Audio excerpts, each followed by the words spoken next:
Welcome to another week of Experience Annie Wines Live. And this week, we're going to be talking about how no is a complete sentence. First, I'm going to start my show here with a moment of gratitude. This week, I'm grateful for one of my consulting clients. Her name is Summer. She has recently jumped into operations and finances and dug into all those things in her business that she had historically avoided. And a couple of weeks ago, when we were going through her finances and her operations, I pulled up, after a lot of cleaning up and getting things on QuickBooks, pulled up her P&L statement, a profit and loss statement for the very first time. After years of being in business and having chicken scratch throughout those years, we pulled up her P&L for the first time, and she lit up.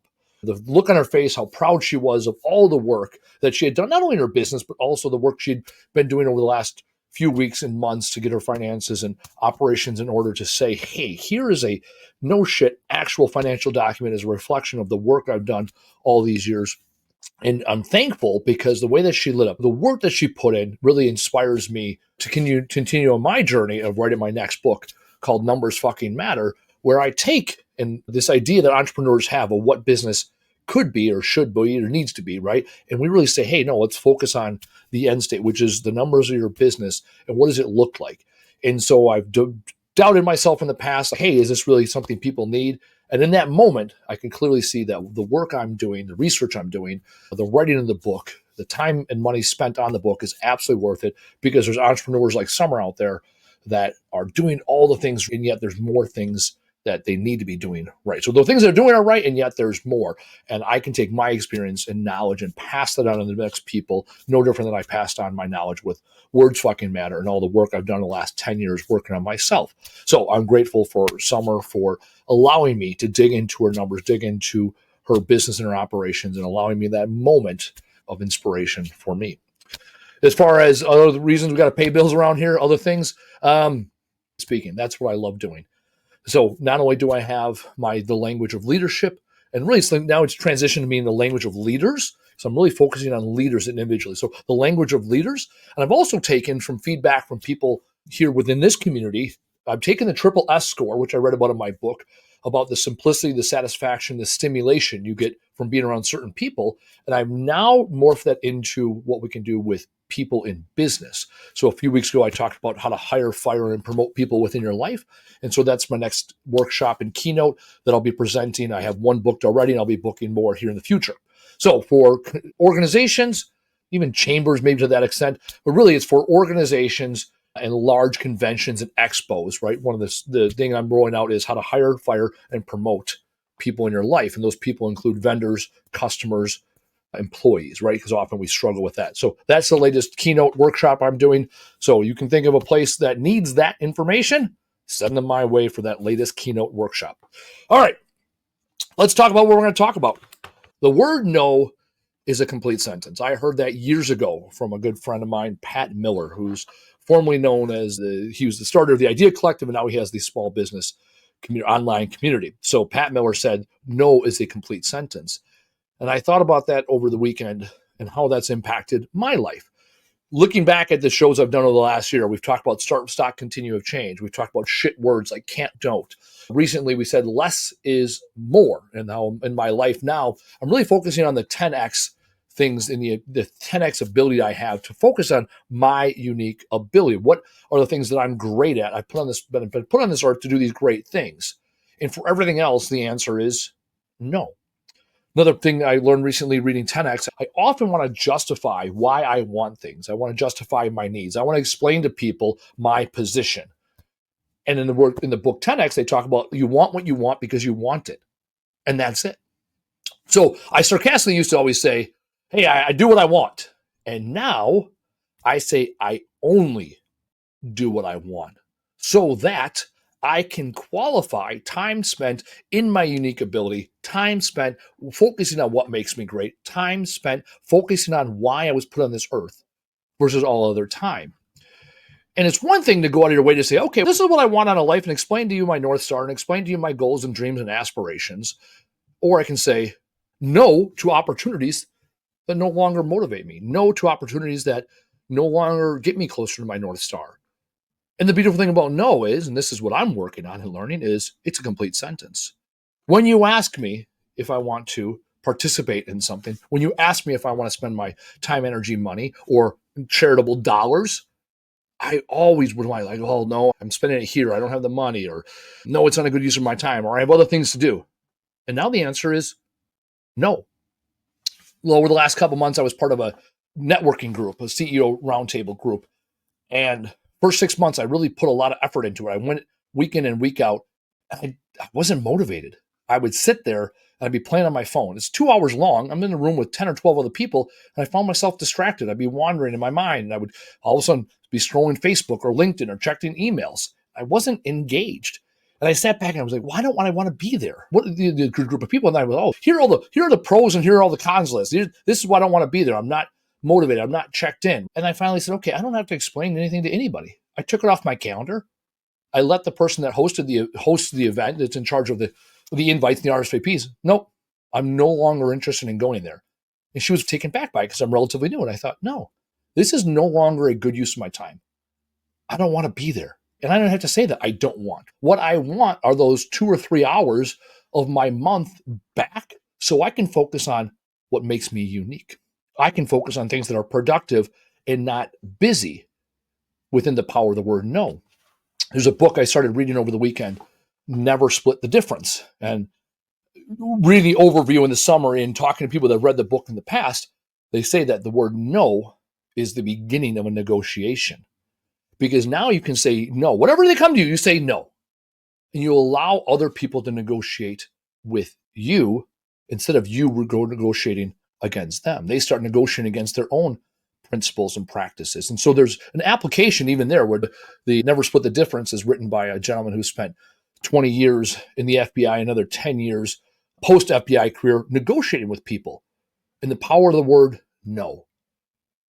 In sales, they often say that whoever speaks first loses. And there's absolute truth behind that. Because when people in this world want you to do something or want you to give your time, want something from you, and you say no, all of a sudden they can take that time to say, hold on, why did they say no? Well, I don't know. Then they can do this magical thing called ask. Why is it a no? And you can explain it to them why there's a no versus what ended up happening often. I might find myself doing this also. I'll explain and talk. Everybody knows where I'm getting to. I'm not going to say yes to the thing that they want me to do. I have the kids and no. Nope, I'm not going to the networking event. Nope, I'm not going to that party. Nope, I'm not going to buy the tickets to that thing. Not going to do it. And when people hear that, there's this moment where you're really giving them back control. You've stood your position, you established your boundary, and now they can decide how they want to approach that. I talk about my buddy Tyler from time to time. My buddy Tyler and I, we play poker together, we go to Vegas together, we go to Packer games together, we go to concerts together. Every month he texts me, hey, poker game, whatever day it is. It was always on a Friday. It's normally the third or fourth Friday of the month. And he'll say, are you in? And I say, no. There's nothing else after that. The next month, hey, are you in? Yes or no? And if it's a no, it's a no. And then he accepts me for who I am. He might text me the next day, hey, there's also this going on. Yep, let's do that. This weekend, actually, speaking of Tyler, the power of no, we had an e-waste event. We do electronics collections events as part of Camel Crew Responsible Junk Removal. And my guy calls me, went up to chain of command and made it to me. I'm the owner of the company. Makes it to me that the guys are out of capacity. They need another truck or two brought to this event. And from where I was at to where I could get there in about 35 to 40 minutes. And that's what they needed. So I go to my buddy Tyler, who's military also. I said, Tyler, I need you to get in the truck. We have to run over to the warehouse, grab some trucks, and go help at an e-waste event. He goes, all right, one truck or two. In that moment, he had the power to say no. And he goes, all right, let's go. Right? We came here to the warehouse. We picked up two trucks, went to the e-waste event. We got to the e-waste event. I didn't even ask him if he could help and stay, because the original plan was we're going to drop off trucks, pick up trucks, and just swap them out. We found out quick, fast, in a hurry. No, we're staying here. We're going to end up working the last hour and a half of the event. And so what? I never even asked him. And he kept working, and as I just kept working. Because in that moment, we saw this shared vision, right?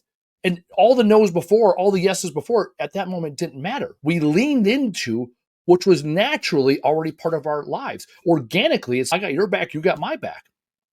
And we completed that networking event. And then we got back and he's, yep, I'm ready to be done. Okay, that was his, no, we're not going to stick around and unload. No, we're not going to do this. No, we're not going to do that. So I respected his boundary once there was a no established, Right? He gave me his time. Didn't even ask. And then we went back, and it all started because one of my guys was like, hey, can you help unload? And I go, no. You need a capacity. I got your capacity. You need to get the event done. We got the event done. Now I'm going to go back to spending time with my daughter. Right? Because I'll tell you, I'll put out a fire. Once the fire's put out, no, I'm leaving.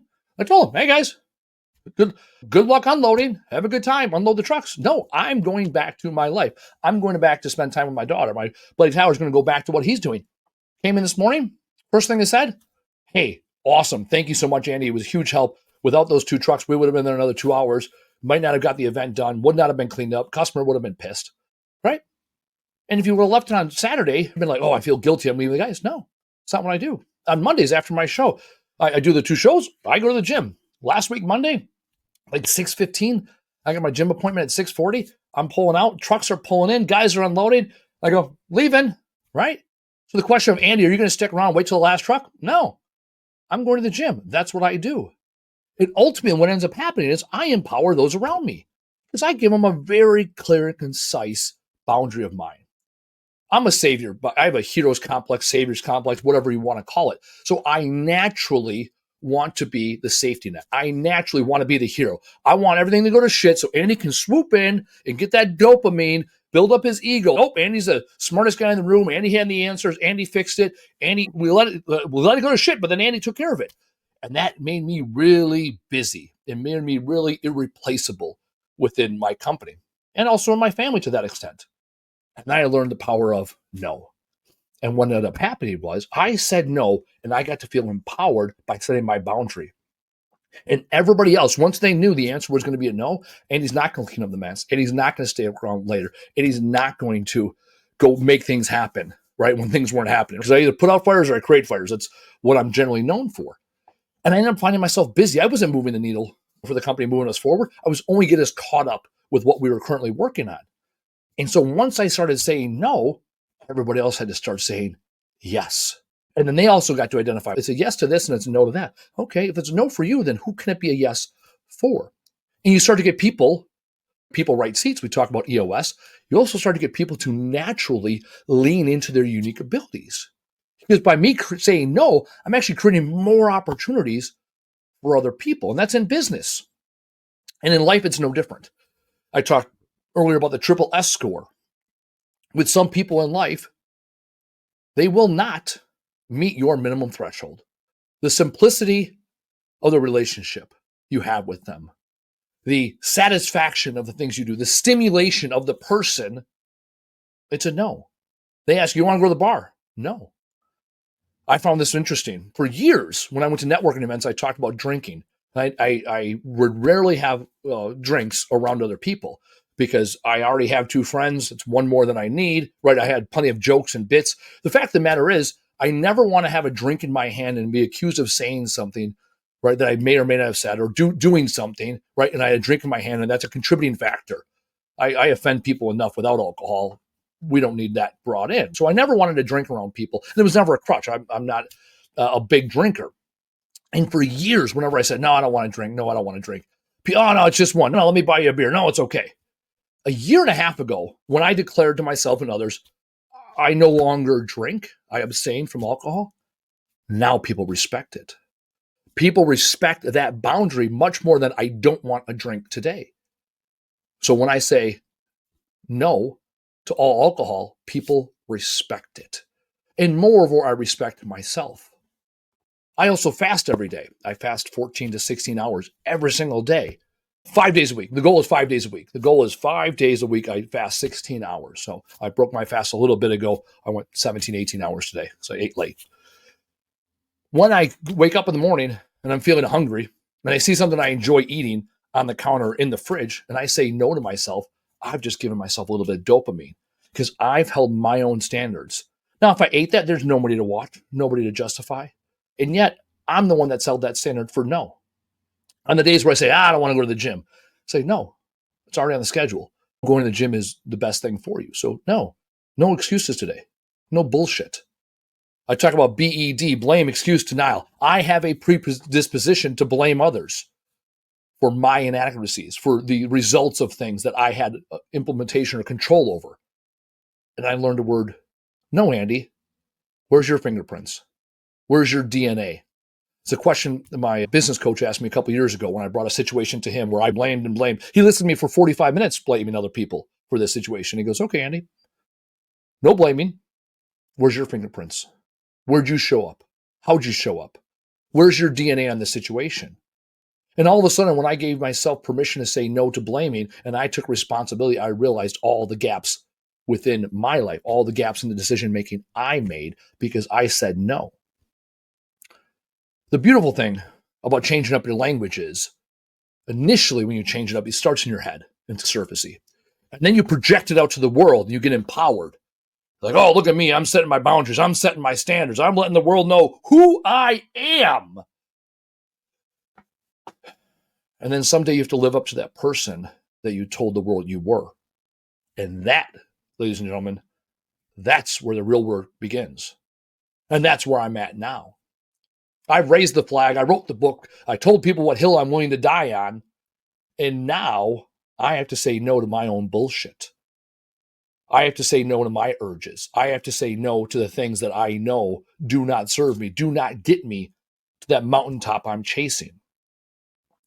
So when I started this 15 minutes ago, even in my head, I said, oh, no is about telling people where you're at, letting people know where your boundaries are. And at the end of the day, when you put your head on the pillow, it comes down to what you say yes or no to. So my challenge this week is very simple. We've already done a lot of the work.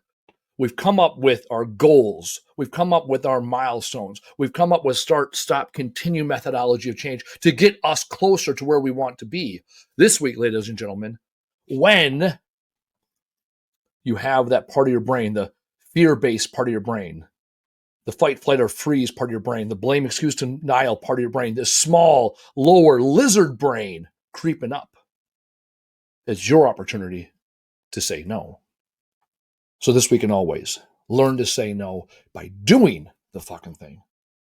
Tell the fucking world who you are, what your boundaries are, what is a no in your life. And finally, ladies and gentlemen, show the fuck up. Show the fuck up as the person that has boundaries. Show up as the person that has values. Show up as the person that you've convinced yourself that you want to be someday. That, ladies and gentlemen, is the power of no. We'll see you next week.